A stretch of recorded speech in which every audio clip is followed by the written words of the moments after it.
Nous allons commencer par l'occipito-frontal, d'accord?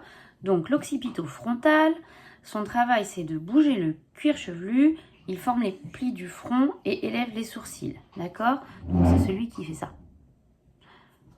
Normalement, on peut essayer d'en faire un et après l'autre, mais j'y arrive pas. Vient ensuite l'orbiculaire des paupières. Son rôle, c'est de fermer les paupières. Donc, hop, comme ça. Hop. Vient ensuite le pyramidal du nez ou le procérus. Lui, son job, c'est de froncer les sourcils. Il s'insère ici et du coup, il fait ça. Vient ensuite le ciliaire, corrugator ou superciliaire. Lui, il fronce aussi les sourcils, mais sans action sur le nez. Donc, je crois qu'on peut en faire un d'un côté, un de l'autre. Mais alors, franchement, moi, j'y arrive pas trop. Et sans froncer le nez, ça donne ça. Vient ensuite le transverse du nez. Son job, c'est de dilater les narines. Attends. Mince, je l'ai fait tout à l'heure. Comme ça. Voilà. Vient ensuite le myrtiforme. Alors, lui, normalement, il permet de diminuer l'orifice du nez. Et dans le cours, on a mis qu'il descendait la lèvre supérieure. Mais j'avoue que par rapport à son insertion, je suis un peu sceptique. Par contre, mais peut-être parce qu'il travaille en synergie avec un autre, à mon avis. Vient ensuite l'orbiculaire des lèvres. Donc lui, son job, c'est de froncer les lèvres et de les rapprocher en les comprimant. C'est celui du bisou. Voilà. On continue. Vient ensuite l'élévateur de l'angle de la bouche, celui qui permet de montrer les canines. Il élève la commissure de la lèvre supérieure. Alors attends. Comme ça. Voilà. A priori, on peut en faire un et après l'autre. Attends. J'arrive pas à faire l'un après l'autre. Ensuite,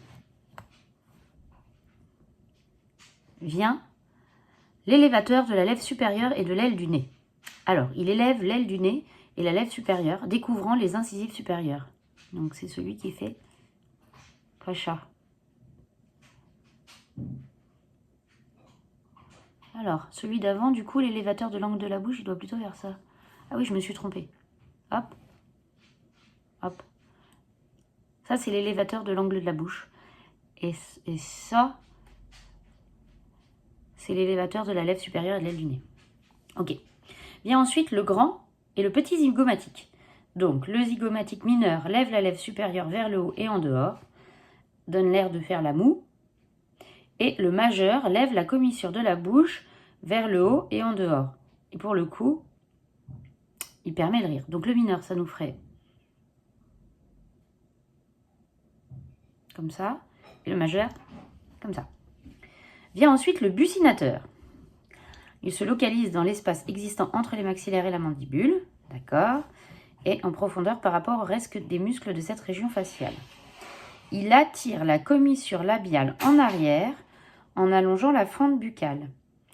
Il intervient dans l'action de siffler, souffler, boire d'une paille, jouer des instruments avant et accommoder des aliments à la face occlusale des dents. Alors du coup, il ferait...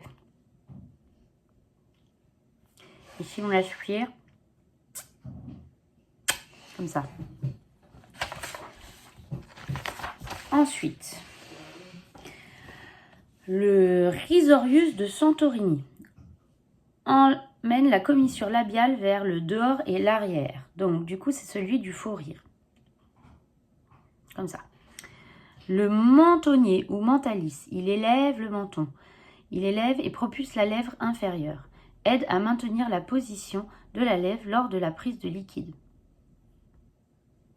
Comme ça. Le carré du menton. Dépresseur de la lèvre inférieure. Sa contraction déprime la lèvre inférieure et le mobilise latéralement. Il fait tourner la partie externe de la lèvre inférieure vers le dehors. Comme ça. Le triangulaire des lèvres. dépresseur de l'angle de la bouche. Sa contraction déprime et latéralise la commissure de la bouche. C'est celui qui nous fait faire la bouche, la tête.